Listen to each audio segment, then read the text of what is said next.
Boa tarde, no Acre, 1h18. Começa agora mais uma edição do Gazeta Entrevista, a primeira edição dessa semana. A gente traz um assunto que rendeu polêmica, mas ainda não foi finalizado. Estou aqui ao lado do primeiro secretário da mesa diretora da Assembleia Legislativa, deputado estadual Luiz Gonzaga. Deputado, queria agradecer a sua vinda aqui, a primeira conversa que eu faço com o senhor aqui no Gazeta Entrevista, era uma conversa que estava faltando, não pela importância do cargo que o senhor ocupa na Assembleia, mas pela qualidade do trabalho mesmo, do mandato. Hoje, a Assembleia Legislativa teria uma manhã muito mais polêmica do que foi, né? Seriam votados os vetos do governador Gladson Cameli. E parece que a turma na Assembleia está disposta a derrubar os vetos. O senhor poderia explicar para a gente, que nós não acompanhamos e não temos muita intimidade com a política, que bicho é esse veto? Para que a gente possa entender e explicar para as pessoas que estão nos assistindo. Olha, qual a importância desse debate? Por exemplo, o governo está vetando um dos artigos, o artigo 40. Esse artigo 40, ele faz com que alguns repasses que hoje não, que vêm do governo federal e que hoje não são divididos entre os poderes, eles passem a ser divididos. Por exemplo, há uma previsão de vir um recurso do pré-sal. Esse recurso, sem esse artigo, ele vai só para o governo do Estado. O cofre da Cefaz. Ele não é dividido. Esse é um dos vetos que está sendo debatido, que o governo fez e que está sendo debatido, está sendo analisado pelas comissões e que era para ir para o plenário, para votação hoje. Mas devido a alguns acontecimentos, ficaram para amanhã. Agora, esse artigo 40, quem foi que redigiu? Olha, o artigo 40. Foi um de vocês? Não, a informação que eu tenho é que esse artigo ele veio do governo. Veio do governo. Veio do governo. E o próprio governo? Agora o governo alega que foi feito uma emenda na Assembleia. Certo. Mas segundo o líder do governo, que é o deputado Luiz Tchê, e o relator, que é o Chico Vigas, esse artigo já veio do governo, já veio na LDO. Deu para entender a polêmica em torno desse artigo, porque diz respeito diretamente à rotina dos poderes, né? Então, Sim. Se vem uma verba federal, de acordo com o que está no artigo, só os cofres da Cefaz é que são beneficiados. Isso. Os poderes que deveriam ser automaticamente também beneficiados com o recurso, passam a não ser. Isso. E aí Exato. a Assembleia quer interferir nesse debate. Mas há outros artigos que são, digamos assim, menos impactantes nas finanças, mas que também guardam polêmica. Por quê? Porque são feitos por parlamentares que são naturalmente Sim. polêmicos. Tem Roberto Duarte, Edivaldo Magalhães, enfim. E aí o que é? Na verdade, o parlamentar pensa um projeto de lei, apresenta isso, o governador avalia se vai vetar ou não, e às vezes veta. E aí o parlamentar fica fazendo beicinho, é isso? É verdade, até porque essas iniciativas, elas não surgiram pelo bel prazer do parlamentar. Por um capricho. Por um capricho. Essas iniciativas, elas surgiram através das audiências públicas que houveram entre a comissão e os poderes do Estado. Então, através dessas reuniões, foram feitas algumas reivindicações que geraram essas emendas. Agora, faltou conversa entre o gabinete e os deputados nesse processo ou não? Seguiu-se o rito normal, deputado? Não, a comissão, o relator e o líder sempre buscou trabalhar de acordo com o governo. Só que houve um momento em que o líder do governo tentou o contato com o governo e não teve acesso. Então ele fez aquilo que achava que era o melhor, para que o projeto, a LDO, passasse tranquilamente. Quem errou? Fosse aprovado tranquilamente. Eu acredito que acho que não houve erro. Houve um contratempo de informação e de entendimento. Mas agora o senhor acha que há um ambiente que possa ser construída alguma alternativa à não derrubada dos vetos? Olha, eu acho que o diálogo sempre existe.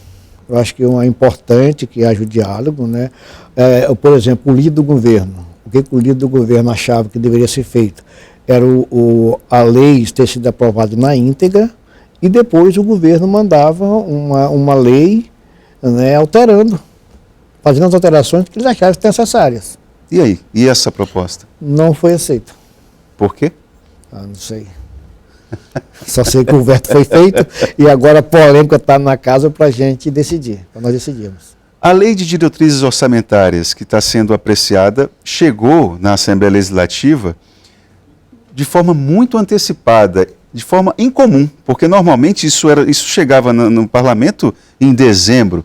Inclusive o atual vice-governador fazia críticas quando era deputado estadual justamente por isso, e as críticas eram corretas, porque o parlamento precisa fazer o que está sendo feito. Sim, está sendo feito, apreciar o documento com tranquilidade e com seriedade, né? Porque você dá os seus pitacos enquanto parlamentar para tentar melhorar o que foi proposto pelo executivo. Né? E ouvir as partes interessadas. Né?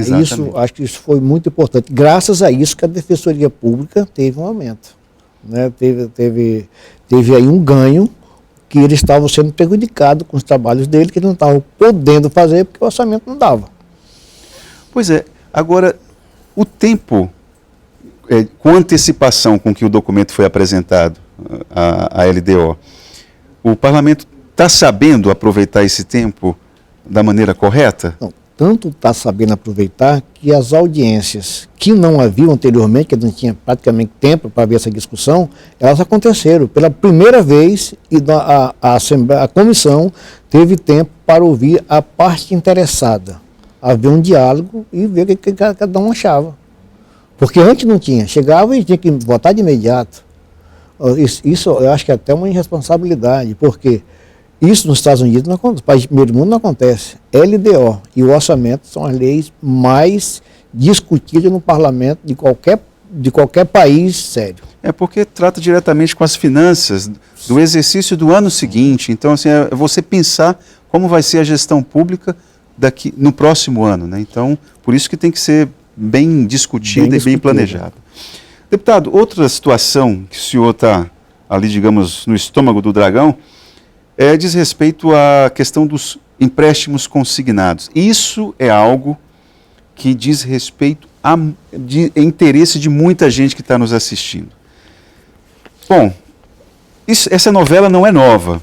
Eu me lembro que ainda na gestão do ex-governador Jorge Viana, ele puxou a corda na época, tensionou, porque os bancos oficiais estavam servindo praticamente como uma espécie de agiotas e dificultando a circulação de dinheiro aqui no comércio local. A novela continua com o mesmo capítulo? O que mudou de lá para cá? Olha, a novela é a mesma. A reclamação é muito grande, inclusive nós recebemos várias denúncias da sociedade, né?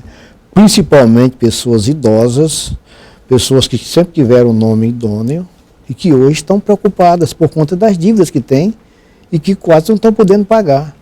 Nós tivemos informações que existem funcionários que estão recebendo R$27 por mês só. O resto é pagamento de dívidas. Ora, isso é um absurdo, até porque existe um limite. Existe um limite que geralmente é de 30%. Por exemplo, a Assembleia baixa uma portaria colocando o limite até quanto por cento o servidor pode se endividar. O Estado faz a mesma coisa. E hoje está uma situação que o comércio está parado. Porque os recursos estão tudo indo para as instituições financeiras. Eu vou só abrir um parêntese aqui para você que está nos assistindo em casa. Essa expressão meio metida, né, meio chata, empréstimo consignado. Você que está me assistindo, que recebe o seu salário no final do mês, você faz um empréstimo, vem descontado automaticamente uma parte do seu salário por causa do empréstimo que você fez. O que o parlamentar Luiz Gonzaga está colocando aqui está trazendo um problema, que não é novo. Ele está tentando equacionar isso do ponto de vista legal. Então, o que a legislação pode mudar para impedir que os bancos não façam o desconto nessa proporção? Ele citou aqui o exemplo de uma pessoa que, quando passou o traço embaixo, foi ver o que tinha de dinheiro para gastar durante o mês, tinha R$27 porque o banco comeu todo o dinheiro dela. Aí assim tem várias pessoas.